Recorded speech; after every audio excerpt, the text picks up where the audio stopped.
All right, Laz Kirikides, nice to meet you. Nice to meet you too. President of the Plenty Valley Lions Soccer Club. Really, really thankful for you to come see me on kind of late notice as well. But bit about us is the whole purpose of this is just to kind of get to know you, and it's all about understanding how your environment and your, I guess what's been thrown at you in your life has impacted your decisions and got you to where you are now. So yeah, nice to meet you. Nice to meet you. Yeah, look, I'll probably start. I've got two little kids myself. Been heavily involved in football or soccer, as per se. Probably my whole life. Got into the administration side of things with the Preston Lions probably about 5 years ago. Helping with all their finances and things like that. And we still do that today. My accounting firm and my team also. It's a little bit of a love job, but we love doing it, and the guys down at Preston Lions are really good to work with as well. The Plenty Valley Lions as a whole and Preston Lions, we are very in depth with the Macedonian community. We have strong roots there from various areas, and a lot of the community do support the club. Can you explain that to me? I was actually looking at this the other day because I love. We'll call it football. We'll call AFL football. I love it, but it's just not the sport that I've been around the most growing up. I don't understand, how did that come about, the whole ethnicity connected to soccer clubs? If you look at Preston as an example, for instance, my father migrated to Australia probably in the 50s, and they used the football as a place to come and congregate on the weekends with their fellow community. So almost like a social club. It was a social club. It was, and as things grow and progress and people have further families, they inevitably bring their kids there. And if you have a look now, it's generational. Sure. I remember as a kid growing up, kicking the soccer ball in the backyard and being like some of the senior players, and playing with my brother in the backyard, and Dad would plant, 2 lemon trees next to his goals on one side and another 2 lemon on the other side, so my brother and I could play. Gotcha. Our routine basically on a Sunday was, get up, go to church in the morning, have your lunch, and then it was straight to football. Awesome. And it was just great because you'd see all your cousins, family, extended family, and Dad was good because he could see people he probably wouldn't see on a Monday to Friday due to work commitments and things like that. And it just connected the community as a whole. Yeah, that's awesome. Because I think from what I've seen, the spread of clubs is almost better too. Like local football, there seems to be an overlap of a lot of football clubs in a very small space, sometimes often in the exact same league, at the exact same level, and then you almost lose that community at times because it's just poaching and this and that. You can cannibalise each other. Correct. I get that. And look, Plenty Valley Lions is acting as pretty much a sister club to the Preston Lions. Now, Preston Lions is what we call our mother club. But we have a lot of other smaller community clubs like Plenty Valley Lions, Layla Slog is another one, Altona Magic, etc. These guys, we all know our spots, but we all give our children pathways. Gotcha. And this is the key, because a lot of these kids may not play professional football. But if they can take that football for the rest of their life and then find some sort of engagement with the club and the community, it's really important. For sure. And it's good for everybody. I think it's good for the community. It's good for the kids themselves, and it's good for the parents because they get to get involved at a sporting club. Yeah, definitely. I grew up playing tennis, travelled playing tennis and all that type of stuff, and I understand a professional environment, but tennis players often you hit a point and then it goes. That doesn't continue generationally, and you're not linked to a club. So that community is like... Yeah, we were very big on and focused because it's the same in football or soccer as you say. I think we've identified that pathways are an issue. Kids tend to drop off after 18, 19. They don't know where to go, or other life commitments come involved. So that's where sort of Plenty Valley Lions comes into play. If you're still working and you still want to have a kick of the ball and take it reasonably serious, then we're another option. Yeah, for sure. So walk me through that. So you obviously growing up, you said your dad was involved with, was it Preston Lions? Preston Lions, we grew up with that. That was always in our area. I played for many clubs as a kid growing up. Played for, I think it was Bundoora, Layla United at the time. Just grew up with football. It was It was a good childhood, and I'm still friends with a lot of the people today. My brother was heavily involved as well in some of the infrastructure projects at Preston, along with David, and to help support the committee there to secure some funding, because the problem we see in football as a whole is the lack of facilities. Yeah.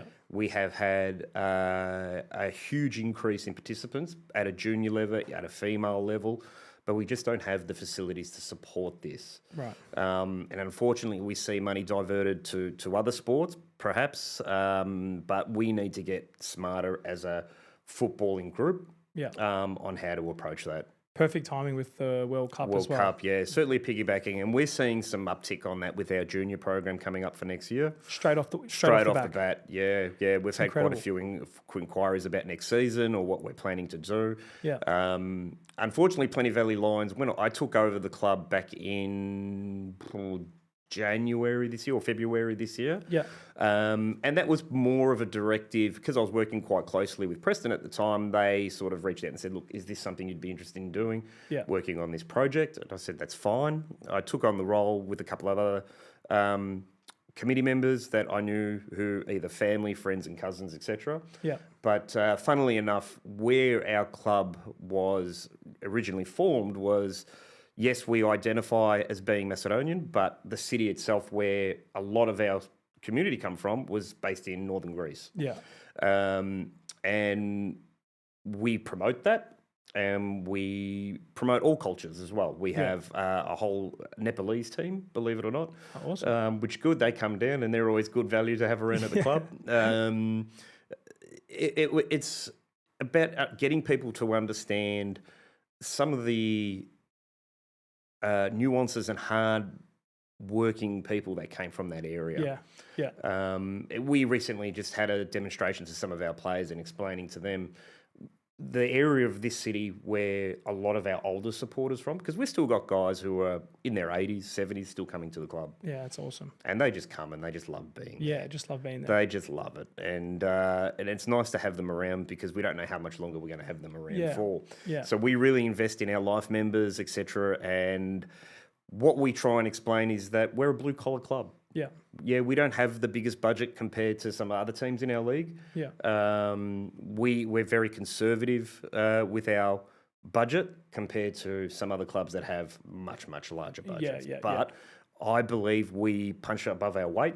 Yeah. And we have a really good bunch of guys working at the club, both at volunteer level, committee level, coaching level, and even player level. Yeah, for sure. I mean, well, even just hearing what you said, obviously connected with the Macedonian community, but it doesn't mean that there's a line between, it's just an opportunity to showcase your culture. Correct. And I think that's where there doesn't have to be a hostility in saying, we're connected. It's about saying, come enjoy learn a bit about us and be part of the... Take the best things that we have to offer. And 100%. I think a lot of the best things that we have to offer at the club is our food, our people, and our drink. Yeah, for sure. Oh, yeah, the drink, I can imagine. Yeah, we've got quite a few good drinkers there, so they're seasoned campaigners. But awesome. It's good. And we promote even local businesses as well. We really get behind our sponsors. Our major sponsor in Genesis Steel, his father was from that village heavily, and without that support, we probably may not have survived over the last 6 months. Yeah. When I took over the club, we were heavily in debt in the vicinity of around $70,000. Right. Okay. So it was a long way back we were starting from this year. So if you don't mind me asking, so you've gone from, obviously you grew up playing, did you go straight into like some level of administrative type of football? Well, I always had an interest in the administrative, and I think it's partly because of the background of my finance background. Yeah. I love the numbers and helping that way. Yeah. But I also always love to see things grow. Yeah. And building something. Yeah. And like a builder, you get excited about, laying that foundation. And when I love to get that framework up. Direct feedback where you can see you've done something and you see the result. Yeah. Correct. Yeah. And to see the growth at Preston, it was sort of like, yes, we want to implement it, but probably on a smaller level. Yeah. And I wanted to do that. And we've implemented some really, really big changes at the club. It's taken time, but we have only been there for 6 months. Yeah. We've managed to knock out majority of our debt.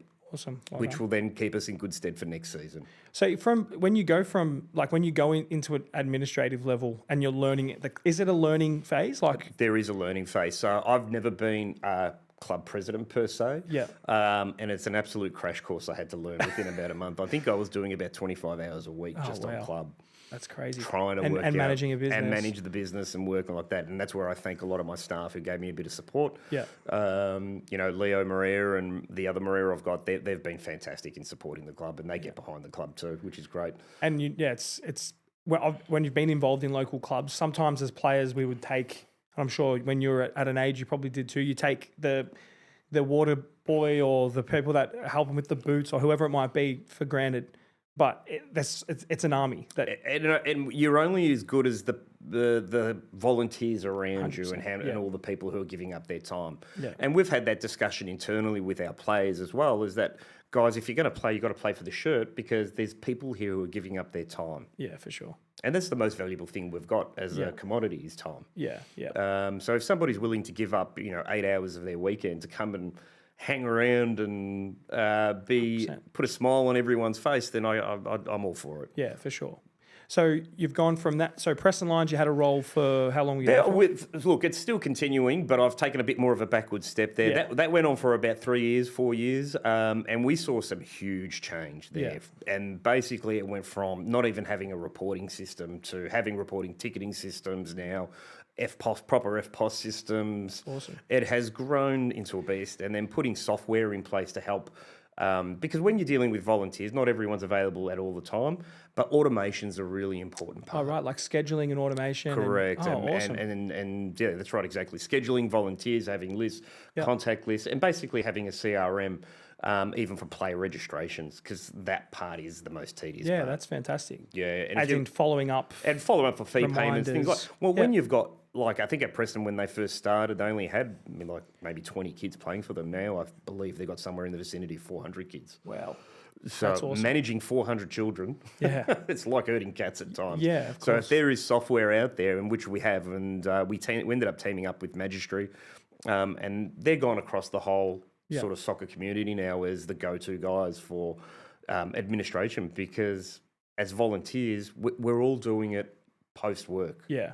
For sure. So there are limited hours, so you need to be as efficient as possible. Where do you think, growing up, I remember going through, I played a little bit at Fawkner Blues. I spent some time at Green Gully Soccer Club. And I remember walking through Green Gully and just being completely blown away by the facilities and all that stuff. But there was a shift at some age. It might have been when Australia was successful at that time throughout the World Cup. But when we went from the implication of the A-League and then all that, did you feel that shift as people involved in soccer throughout community football? There was probably a little lull period because obviously I was around and I was probably in my early 20s when that occurred, and I really got behind the A-League because I think we really did need professional football. Yeah. But what it did do was it left a generation of guys sort of in between. Yeah.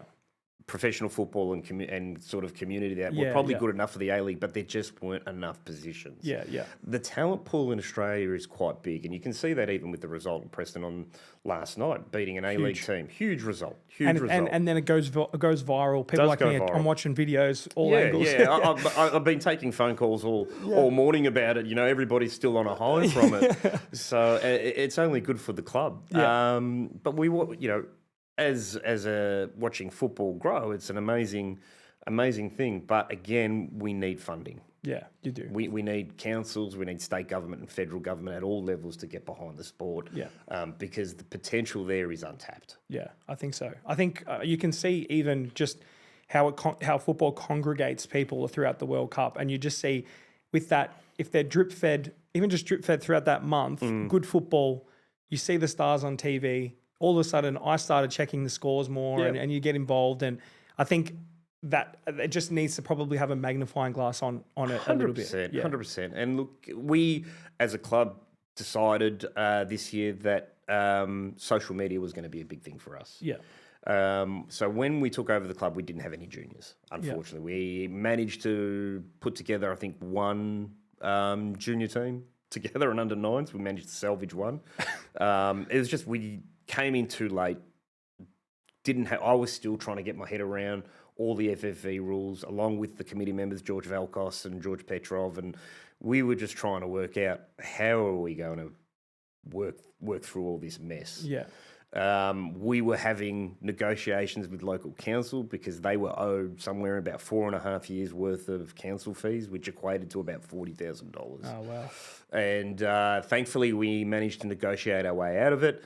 And we got to about we got most of that paid off, and then we got it to a level where it was manageable, and basically went on a payment arrangement. So we thanked the City of Whittlesea for understanding our position, and probably helping us through that process as well. And now we're sort of kicking on to the next stage about, okay, well, look, guys, we're going to have we're planning to have 80, 90 kids next year. We're going to need some upgrades to our facility. Yeah, awesome. So when you go from, like, when you went into this president role and you think back, we do like to kind of work out how it is that you get into where you are and how your environment helped shape what you're doing right now. You mentioned that your father was involved in the community and playing soccer and all that type of stuff. But how did that shift go from, all right, I'm going to be the president, or I'm going to take a more bigger step into this? Okay, it's a really good question. So I played for Plenty Valley. That was one of my probably final destinations. The way the club was formed was actually a group of our community who still attend the club to this day. We're playing indoor soccer at Thomastown Indoor Soccer there.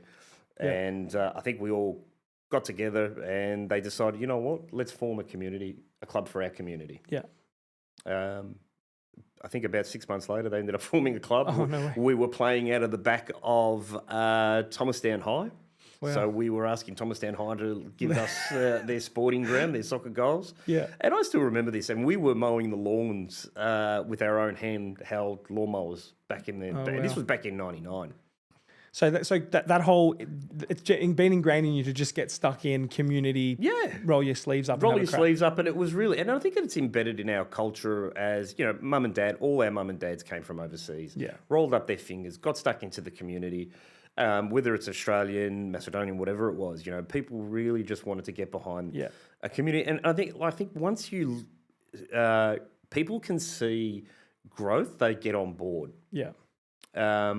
I think if you can show that you're reinvesting your profit back into the club, whether it be infrastructure or players or anything like that, then people gravitate to it because they want to be part of it as well. It's an amazing thing to see how much more interest we've had over the last probably 6 months. When I first arrived, it was very hard to get sponsorship dollars. There was a lot of distrust in the community because things had gotten so bad. So it was about regaining that trust with the community. I ended up doing a post probably about 3 weeks in, and I just came clean with the financial state. I managed to get a grasp of what was going on. And just came clean to the community and said, look, guys, we need, it's no one's one fault. It's no particular person's fault. We're in it. We've just got to sort it out.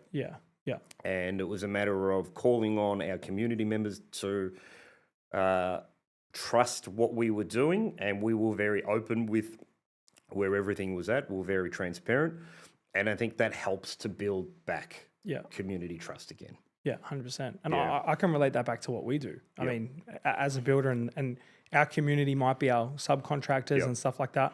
And I think that momentum is people start wanting to be, and people want to be a part of anything that moves the needle and makes them have purpose and stuff like that.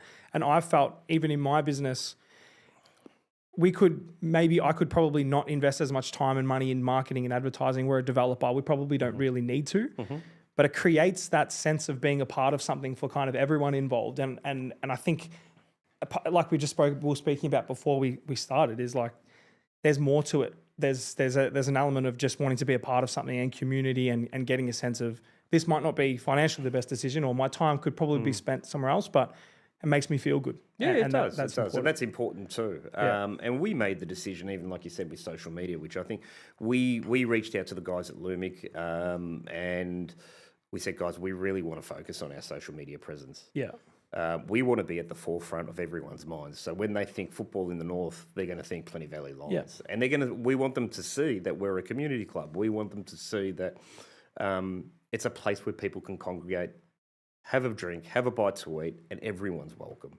For sure. You know, the players, they come and have a meal after the game. They mingle with our supporters, our younger kids too, who aren't even part of the club at this stage. You know. We try and embrace everybody at all levels. Yeah, awesome. So you were mowing the lawns back there, and then talk me through how did you go the from growth there of the club. It's been an amazing journey. So, and this was playing amateur league. So this was. So what was the league, mate? Was this back when NPL was the? Nah, back then it was called the VPL. They had the Victorian, That's right, and then State League, and then Provisional League. We were under the Provisional League, so we were really bottom of the bottom back then. So we started from very humble beginnings as a club. Yeah. But in saying that, everybody really enjoyed playing at the club. Yeah. It was such good times. Yeah. Even in those early days, everybody was involved from all levels. But yeah, mowing the lawns, picking the glass up out of the field as well. It was quite an experience every Saturday morning. But we all laugh about it now. But it sort of helped build the resilience of the football club and the basis of the football club. Yeah. We then progressed through the amateur leagues. We got promoted, and then we went into what they call the Provisional League. Yeah. And I think somewhere in about 2010, they mixed it up and changed it into state leagues. The club has still progressed further. So we're now playing in State 3, which is, I think, the 7th division of Victorian football. Right. We do have ambitions to probably go up another 2 divisions, and I think that's where we want to sit moving forward. Yeah. So that becomes a sustainable project. That's a good one to think about, because I've always thought that at what point do you get to that point where the promotion probably doesn't actually help the football? Because I'm sure then when you get promoted, you're going to have to get more players in, spend more money. And that's what it comes down to, because I think the one biggest shock that I came through was player payments and what some players were getting paid at other clubs. Yeah. I was absolutely floored at a 7th tier football club. Yeah. There was Faulkner who had some issues in terms of player payments because the player payments were just so high. Yeah. You know, it's unfortunate that circumstances happen. Some of these guys are getting $500, $600, $700 a game in 7th division football. Yeah, it's hard to manage. It's not just hard to manage, but what it does do is it takes away from the infrastructure of the junior systems. Because what happens is a lot of these junior systems, parents are paying and they're funding senior teams. Gotcha. But then what that does is it doesn't allow for further growth, and then we're not spending probably the money in the right spots. Yeah. And what I'd like to see is that most of them, 90% of junior funding stays within the juniors. Yeah. And that's to then get parents who are involved to get them the proper licensing. So in soccer, you can go and do a FIFA C license, which is just a basic license for a mum and dad can go and do. And what that allows them to do is teaches the parents on how to structure a training session. Gotcha. And then that way the parent can obviously run the session and you can reinvest it back in and stuff like that. And and the way I say it's a win-win situation, because you're investing in the parent, you're investing in that person, and hopefully they stick around over a few years. And if they stick around, you've got your investment back. But how does that tipping? So let's say you have a youth player comes through really good, goes through your play in your senior team, plays in the senior team. How do you retain that? If he's talented or she's talented? What our project is to say, okay, you're a good player, you've got talent, we've got Preston down the road, we'll get them to have a look at gotcha. you. Yeah. So then they get into a slightly more high performance arena. Yeah. So that's where you become the sister element. Correct. Yeah, that's correct. Really, that's what awesome. we're thinking as well. Yeah. So it's a two-way street. Yeah. It's going to be a give and take situation the way we see it. And is that a normal process throughout Victoria? Is that how long? No, it's probably happening a bit more often now because of the lack of infrastructure around. Bigger clubs are now looking around saying, okay, how do we support our junior systems? Because what's happening is you've got community teams and then you've got junior NPL teams, which are the more high performance type kids. Yeah. But it's hard to manage both. Yeah. On maybe 3 or 4 pitches. So then what the bigger clubs are doing, saying, look, let's work together and maybe some of our players can go play at yours, help support your club, and we'll keep ours as a high performance area. Yeah. So when you say infrastructure, it's predominantly just field space. Field space, yeah. Some clubs are playing on the back of a postage stamp, really. Really? There's that many kids looking, and I know in the city of Whittlesea there are enormous amounts of Is that because I mean, like if I think again back to local football, I don't know the stats enough to know how many players are running through on a weekend, right? But I think most clubs would have, if we say, let's say 18s that have their top 18 team and maybe a second. So to have maybe 2 to 3 teams per age group. Is it something to do with like the actual makeup of a soccer or a football pitch that makes it hard to fit more kids? Like why do you need so many pitches? It's just so many kids. Just that many kids They've got if you look at some teams, they've got three under 7 teams, 3 under 8 teams, 3 under 9 teams. Yeah.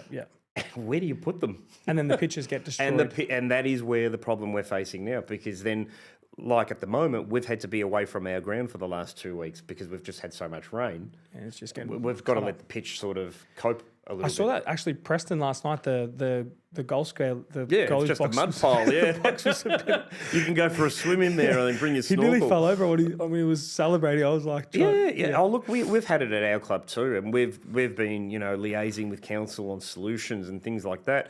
And there's been a push to go to synthetic turf. Yeah. Right. Oh, really? Yeah, there's been a big push for synthetic turfs. On match day pitches or just match day pitches. Yeah, wow. Yeah. To at least have each football club should have at least one synthetic turf. Yeah. Whether it's the main pitch or whether it's the secondary pitch. Yeah. Just to help handle the loads. Yeah, it's probably in a lot of ways. It's probably better on the knees and stuff. Well, once it gets it depends on the quality, right? Because it varies a lot. Yeah. Okay. Just anecdotally talking to the players, they've played at the home of Matildas down in Bundoora, and they've pulled up a bit sore after training. Yeah, because it is a slab, and then it's got like a rubber base. A rubber base. Yeah. I think it's more like once the pitches get chopped up and you're playing like this. Yeah. That's when that. Like the bad stuff can happen. Yeah. And then you've got, we've played on other grounds where I think it was Layla Slogger where we had it done perfectly.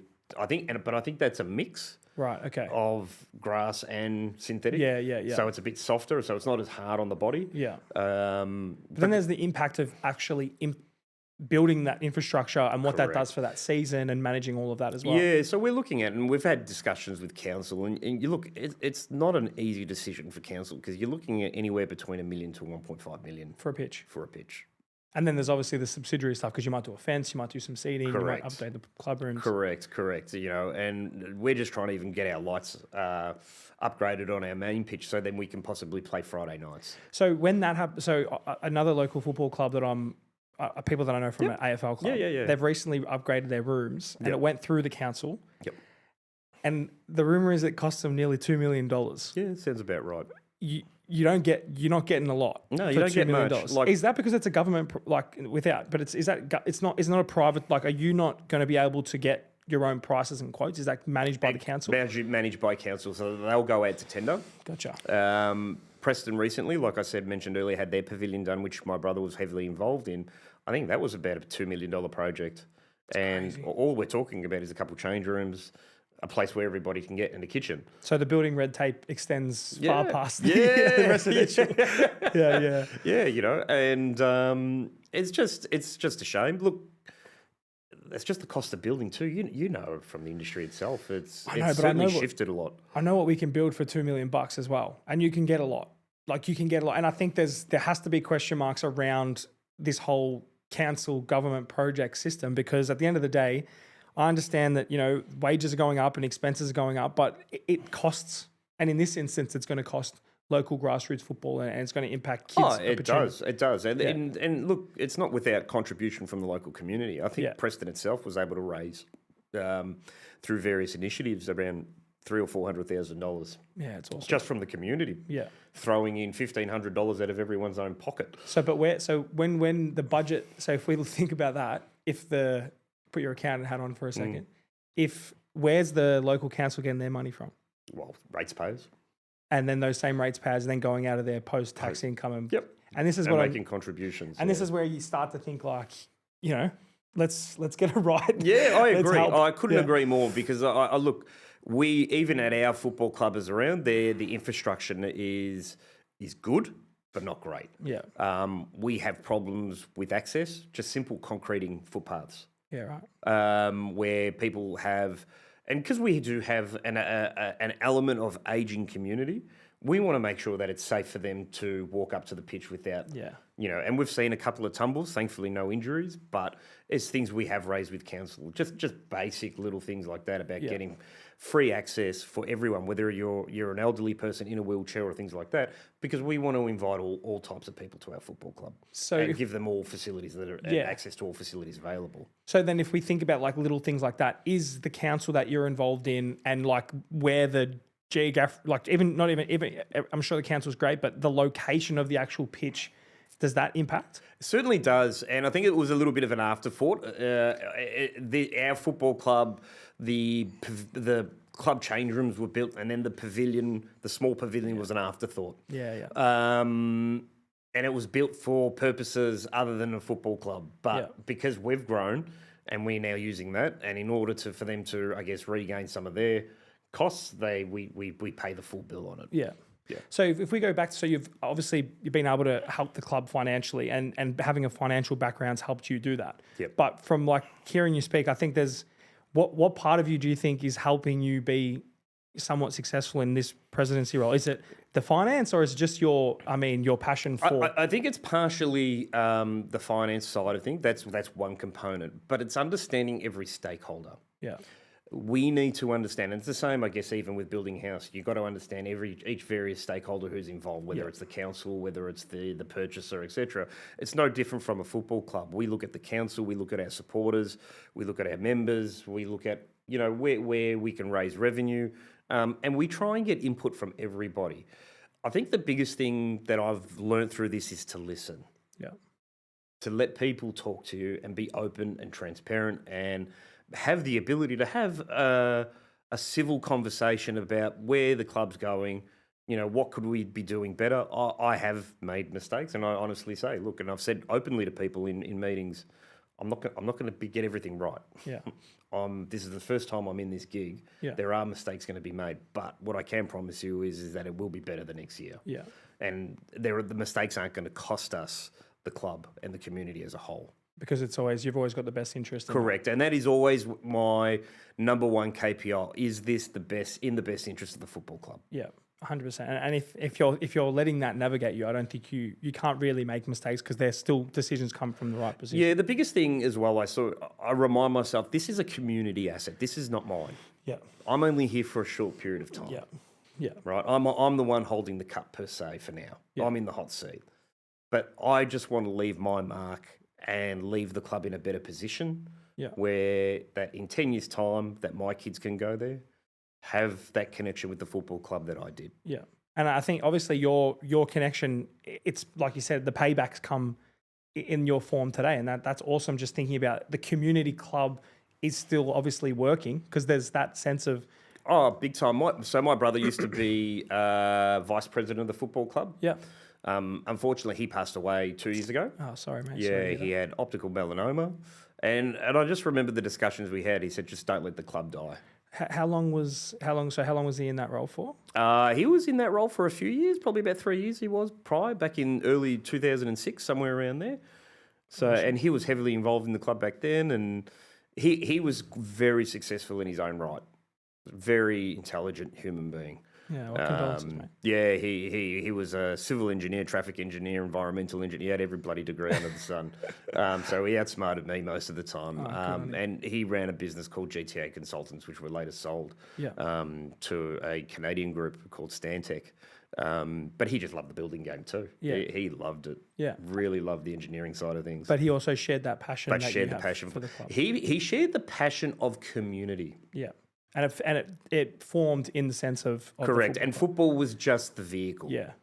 So when you think about now, like, and I'm just thinking from a player perspective, I know you're building the club for community, but what sense of like success, how do you balance like winning and community, and then making sure the players are happy, but also having like social events, and how do you get that? Yeah, it's a really tricky juggling act, because you've got, like, again, you go back to the stakeholders, you've got so many different varying opinions. Yeah.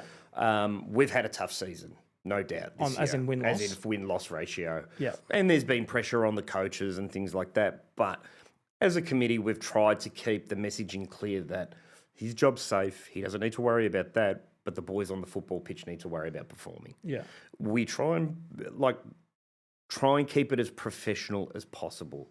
Yeah. But we also understand these guys have got lives as well. Yeah, of course. Right? And everybody goes through different things. We've had... It's interesting as a president, and I probably didn't realise how much you get invested in people's personal affairs. Yeah, for sure. Men's mental health was probably a big thing that I've sort of noticed. Yeah. Men going through divorce, guys not seeing their kids. Yeah. You actually get to see the person behind the football at a higher level. I've been pretty open with people watching that I had my own little battle with mental health for a period of time. And I think the people say to me, you're so honest in speaking about it. And I don't think people realise how many messages I get from people that you wouldn't expect that are going through it. And I think community football clubs, like I visit my local football club and stuff every so often, and I whether I'm feeling good or bad, I do feel better. Yeah. And I think they play a role, but it's also... you become so close with these people, and through communication, you open your eyes to what's going on. Couldn't agree more. Yeah. And I think the football itself and Plenty Valley Lions probably saved myself. Yeah. I went through a period where I wasn't seeing my children, recently divorced, and it was a really, really tough period. Yeah. But the football club as a whole was the key to keep my mental stability moving. Yeah. It was nice that people would always come up and ask me, how are you going? Yeah. Are you having a good day? Yeah. And to be honest, not every day is going to be a good day. Yeah. And that's okay too, right? But it was nice to share that experience with other guys and have honest, open discussions. Yeah. It's a tricky situation, and there's other guys going through it as well in the club. And we all put our arms around those guys and say, it's gonna be okay. Yeah. And if anywhere, we love to have you here. And some of these guys are now volunteering at the club. Yeah.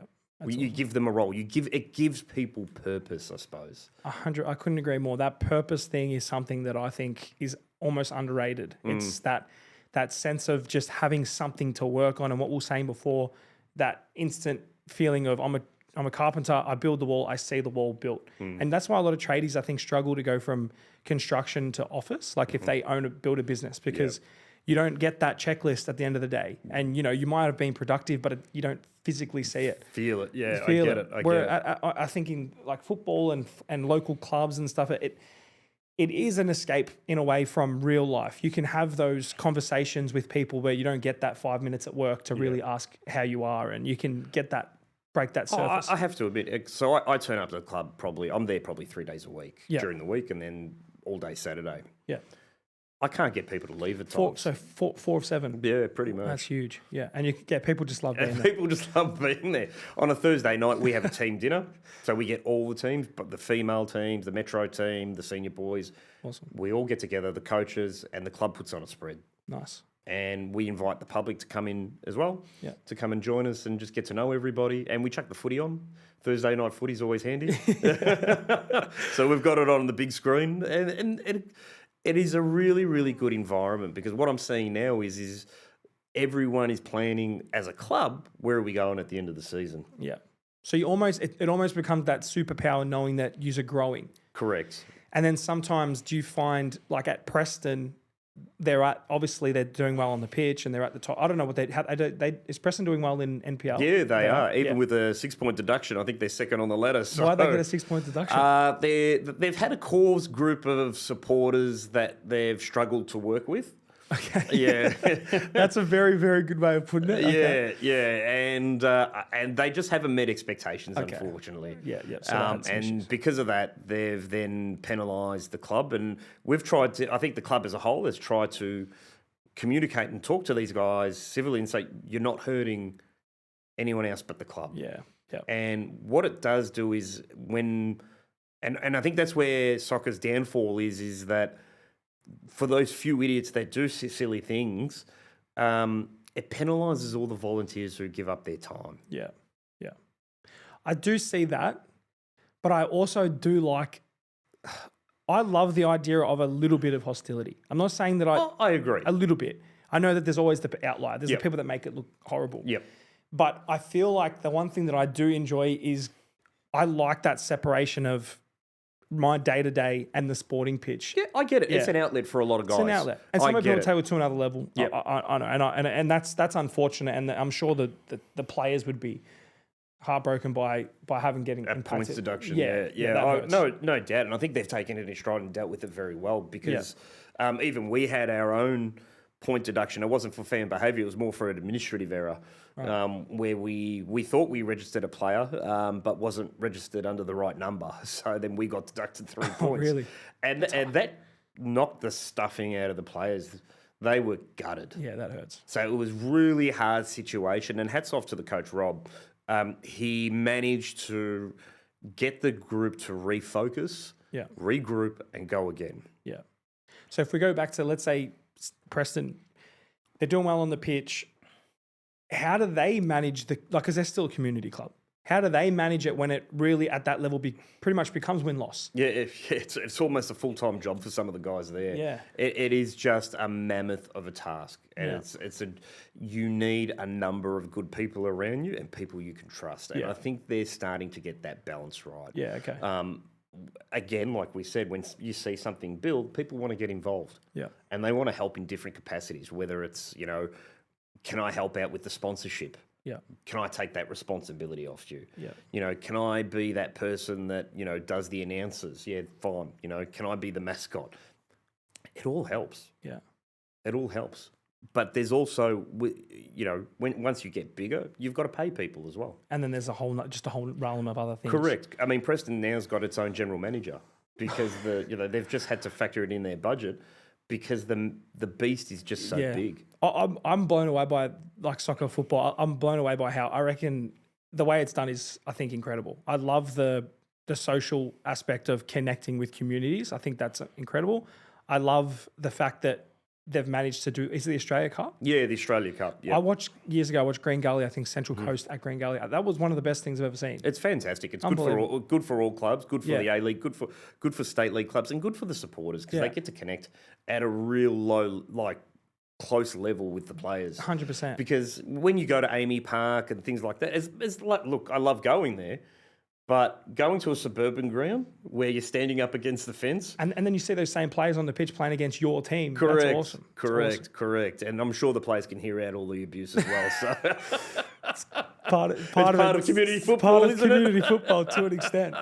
But yeah, I love that. I love the relegation. I think that should be a must. I think the relegation should be in AFL, personally. Yeah, I tend to agree because what it does is you don't get any teams putting the queue in the rack.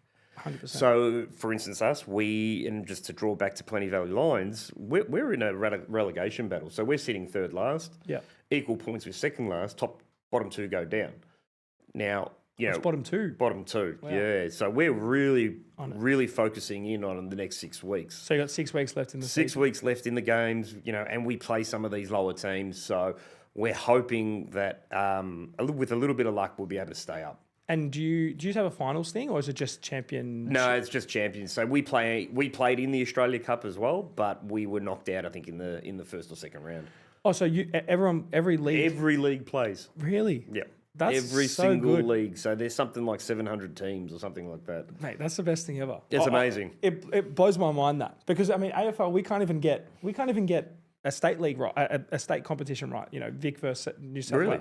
Well, the state of origin, AFL level state of origin has been disappeared for years. Yeah, which is unfortunate because it was always good back in the 80s awesome. And 90s. Yeah, you need that. You need those players, and then you need to put the best players in. And how many players from the Preston Lions match on the weekend? Like that's probably one of they're going to have another match now, but that's one of the best matches. That would have been one of their highlights matches of their careers. 100%. Yeah, definitely going up against. And as a sporting athlete, if you're worth anything, you want to test yourself against the best. Yeah, and then you go back to that whole creating a professional environment from a administrative and coaches perspective. Oh, look, the advances even at our level have been enormous. Like we've now implemented. Obviously, we've got the VO system. I'm not sure if you're familiar with VO. Basically, it records the whole game. Yeah. And then also picks out all the goals, highlights, pulls in all the data for the coach. So the coach can log in and then send certain clips to players and say, this is what you did well, this is what you didn't do well. That's awesome. And then every Monday night they go into the club and they do a video review, just like a normal professional footy club. And they look through it, And they spend 20 minutes doing that. Well, it does make you, as a player, you feel like we all want to feel like professionals. That's right. Even though we're weekend warriors, I get it. Of course. But I mean, when you start saying, well, when you start comparing, it wouldn't be easy because that was at Preston, so it wouldn't have been easy for Central Coast to rock up to Preston and play in front of that crowd. Newcastle Jets. Sorry. That's okay. Yeah, no, it would not have been. I think, like I said, I think they're saying around 5,000 people on a Tuesday night with a kick-off at 7:30. I think a lot of people would have to take time off work to get to the ground on time. So how do they not? What about the Newcastle people? Are they rocking up to watch? Yeah, they actually turned up. They had their own little contingency. I think they probably had about 100 people down there. So, And the good thing, what the club did was it made them feel welcome. So a lot of them wouldn't rock up usually because of just the hostility in terms of... Not in a bad way, but not in a bad way. Depends who you play, but you'll see that the football clubs are very organised in identifying which games could be an issue. Yeah. And the clubs talk to each other. Yeah. And they try and work out, okay, what's going to be the best result for football? Yeah. Not for what's good for the club and things like that. And yes, unfortunately, there might be some issues where they might have to say away fans aren't welcome. Yeah. Just purely for safety reasons. I don't see a problem with it. It's disappointing, yes. Yeah. Because it's not in the best interest of the sport, but safety comes first. Yeah. I mean, I get that. It's just a hard one. It's a hard one for me to not somewhat enjoy that. Oh, I agree. I agree. agree. You always want the away supporters there. The fortress. That's right. It is as it is. But you can still make it a fortress with your own supporters and make it there are positive ways of doing it. Yeah. I mean, and that's, I think if you bring this all way back to, I guess, where we started, the lemon trees and soccer and your brother and life, I think it's just incredible to see what sport does for, you're successful in your business, you've got a family, but at the end of the day, like sport it's the glue that brings everybody together. Yeah, and it's funny, the sport itself was, look, my dad's 81, my brother, before he passed, was 48 at the time. Myself and his kids and my kid, it was a meeting point once in a week where we didn't have to worry about work. Yeah. A couple of hours together, and it was just nice. Yeah. And it's not always about the football, it's about the people you're breaking bread with. Yeah, 100%. And it doesn't happen that often. No. Like if you let's say you take that out, you've got weddings, you've got the average birthday. Yep. There's not a lot of time where you genuinely just go out of your way and meet a group of people that aren't in your immediate friendship group or family. And it's the same with this opportunity. The best part about it is, believe it or not, I've actually picked up a lot of clients through football. Yeah, I'm sure. My biggest client, Vivid Caravans, we sort of hit it off at the soccer club and just got to go to it, and now he's a major sponsor for the club. Yeah. And he's one of my biggest clients, and I've just watched his business grow from, small beginnings to humble beginnings to an absolute monster at the moment. Yeah. Well, the networking, how do you network? You call up, you go for a coffee. The coffee's obviously always geared towards winning the work. Yep. But you take that away and you go to a sporting community group and you get to actually know the person. Yeah. What I found in business though as well, and in sport, people buy you. Yeah, correct. They want to invest in you. The only reason why they're doing business with you is because of you. Yeah. They trust you, they believe in you, they believe in your vision and what you want to do. If it was any other way, I don't think anyone else probably wouldn't have got the deal done. Yeah. But we were able to find common ground. He saw some benefit. We could work together. And I think that's the beauty about sporting clubs. Yeah. It can also work out on a business level as well. Yeah. And I think I missed out on that a little bit because I played an individual sport. Yep. I don't even think it's not even remotely in part of my identity. So I would say, like, if I stopped playing tennis at 18, I got back from overseas, I was 18, stopped. My wife now didn't know me as a tennis player. Yep. None of my friends were, maybe one of my friends was a tennis player. But it's a very individualized sport. And the whole community aspect is just non-existent. It's gone unless you go back to social level or something. Yeah, it's funny you mentioned that because we put together our first women's team, which was great. It was great to see. Awesome, and they've come from all aspects of sporting life. like yourself, we've got one who played tennis. Yeah. And I asked Sam and I said, hey, what are the key differences that you see? And she said, I really love the community aspect of it, the group, the team aspect, because she said, I've always played an individual sport. Yeah. And she said, it's just the mindset's so different. Yeah, it's completely different. You know, you're only relying on yourself and your own self monologue, whereas in the team, you're trying to get everybody else to go to that level. And in life, if you think about it in life, you become, in AFL, I'm going to lay this shepherd for my friend. Yeah. You're automatically that group, you know, the little things that maybe no one sees, you get rewarded for. Correct. And as a group, I think that's anything in life. We need good people around us. And like you said, are you going to lay that tackle? Are you going to lay that shepherd for me while I keep moving forward with the ball? Yeah. And having the right people around you. And I think it's both in sport and in business, you need it. With the other, about only, I don't know, maybe a week ago, I was out with my brother-in-law and I said, okay, we've got to pick a local soccer club. He goes, what do you mean? I go, I'm ready to do it. The AFL drives me nuts. Yep. It's too, I just feel like the fabric of the game's gone. And in watching the World Cup, what I loved hearing the Australian anthem. That was one thing that I'm Italian. Yep. First, my dad was born in Italy. My mum came here when she was really young. I'm not going for Italy if they're versing Australia. Like, I'm going for Australia. I'm an Australian. I'd loved hearing the Australian anthem. I loved just, everyone getting around and the sport. I think everybody enjoyed the Australian larrikin mentality. Yes. Because that's what brings us the most. Hearing Men at Work, they land down under. I mean, it is just such an iconic song, and now it's part of the fabric of the sport. Exactly. And when do you hear it? Like, when do you actually if you think about it, like, I don't think you hear it enough. And I think the AFL, in a lot of ways, there's too many rules. Like the personality to an extent has gone. The actual fabric of the game. That when you watch soccer, I see it, whether you got to throw in, whether you move 5 minutes this way, 5 minutes this way, he's throwing the ball in. The free kicks a meter here and there. It's inconsequential. You put the ball down, you play the ball. AFL, it's very whistle orientated. It's very stop start. And when you go to the ground, they're trying to create this, family orientated sport.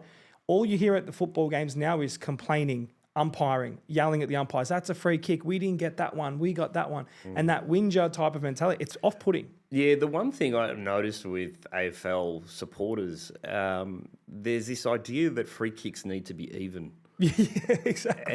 And as a soccer person, I don't understand that. Like, if they're even, this sounds a bit sus. It sounds a bit sus to me. Why would the free kick count need to be square? We got the last one. Yeah, that's right. It's not like that mentality, because I know in soccer, if a team's better than another team, they're going to get more physical. So you're going to get more free kicks against you. They might set up completely different strategically. Yeah. And you saw that with the Australian Tony Popovich. He knew that, okay, we're going to set up a defensive line here, but I'm going to push certain players up. Yeah. It's important to play to your strengths. Same in business, play to your strengths. Don't worry about your weaknesses. There's no point focusing on them, because they're always going to be your weaknesses. Play to your strengths. We had really good structure. We had really good strategy. Sometimes it comes off and sometimes it doesn't. But again, the difference between the two sports, I feel, AFL is very rigid in what they want a player to do. Mm-hmm. And I worry about that even in soccer at times. Sometimes we coach for a player, not let that player show their own individual flair. Yeah. Because football's about personality. Yeah, 100%. Look at Lionel Messi. Walking Look around. at Lamal. You know, these guys are just bursting with personality. Yeah. And the way they express it is with the football. Yeah. And we're trying to teach that philosophy a little bit at Plenty Valley, where we want the kids to have fun. Yeah. And that is the biggest at a junior level. Just have fun. Yeah. Just fall in love with the sport. Yeah. You might make it, you might not, but just love it. So then you can take it with you. And that's how that's what's growing. That's what it's that love for what we're doing. And I think, like you just said, in the AFL, there's that rule, red tape. Just it's stunting, and you lose the play. Like, you don't get the flamboyant footballer like you used to. I don't see it. No. I agree. Like the Stephen Kernahans and all these type of guys who had a lot of personality out there. And I'm a Carlton fan by trade, so I apologise for that. All right, podcast over. Yeah. No, but yeah, I know what you mean. Yeah, we had some characters who had some really good personalities out there. Yeah. It's just a shame to see that it's so sanitised. Yeah. And I saw that with the World Cup. You see like Haaland, what he's just doing from a personality perspective. You see Lionel Messi walking around and people at the start who didn't know, even me, being like, his work rate's not great. But then bang, bang, bang, he's just switches it on. And that knowing that your team just becomes better because you have him in your attacking half is incredible. We almost in the AFL, we don't want that. Like, we don't want that player to be bigger than, I'm not going to say bigger than the club, but bigger than the team. Bigger than the team. Have that standout. Yeah, we don't build that trophy. And I think sport, it needs superstars. It does. It needs personalities. It needs superstars. And it needs the right role models too. Yeah, that's true. Like, you don't want to, some people fall into the role by doing the wrong things, and I get that. But I think just watching the World Cup, it just made me feel really, I don't know, really good. It did. Look, even my own son was like, "Oh, Dad, did you see this guy? Did you?" And I don't know all the players, but he was watching clips, and he plays AFL. He plays down at Bowen Heads Footy Club. Oh, does he? Yeah. So Bowen Heads, all the way up there. All the way down there. Yeah, that's where my ex-partner lives. Yeah, so right. I get to see them every week, second weekend and stuff. But I try and get to his footy matches. No soccer up there. Oh, I think it's a little bit hard for him. I don't think there's much soccer out there. That's all. There's not many teams. So it's an embedded AFL tradition down there. So, and even I'm learning the game. Like, I don't know the full ins and outs of AFL football. I don't expect to know, right? But what I do see is the coaching in AFL needs to get better at a junior level. Yeah. It's trash at a junior level. I know. Compared to what I see at soccer clubs. Yeah. And what the FFV have done. And the way they coach parents and teach parents and really invest at a junior level. And it's not just let the kids play every role. If the kid enjoys a position, let him play that position. And let him play it well, but teach him the crux. It's like when you go to primary school, you've got to understand the foundations. And the foundations in football are, okay, you've got to stand around here, you've got your position here, and this is the line. And you'll see lines in football that happen. You've got your attackers, you're a midfielder, and it's hard to break down each line and be disciplined. And that gets taught at a very early age in soccer. I don't see it in footy. Yeah, I agree with you from what I've seen. And I saw it a little bit I played country football. I played up in Neil. Yep. Yeah, I know that. And the first thing they said to us when we got there was that's the hardest part is because they'd go to, I think, Bendigo or Ballarat, whatever.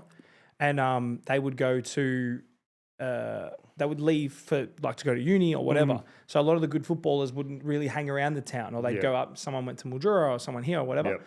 So it was hard for them to get the coaching. The coaching was the hardest part. The coaching is the hardest, and it's even in football. Finding coaches is this is the hardest part. People who want to be part of it and coach. Yeah. But at a junior level, I think it's almost also like you said, the reality is soccer is an international sport, and the regardless, it doesn't matter that it's not the primary, probably touch and go, but it's not the primary sport in Australia. AFL might not be the primary sport. What is the primary sport? What is the number one sport? At a junior level, soccer is the primary sport by far. Wow, okay. By a long way. We have far, far more participants. But where it drops off is that 15 to 16 mark.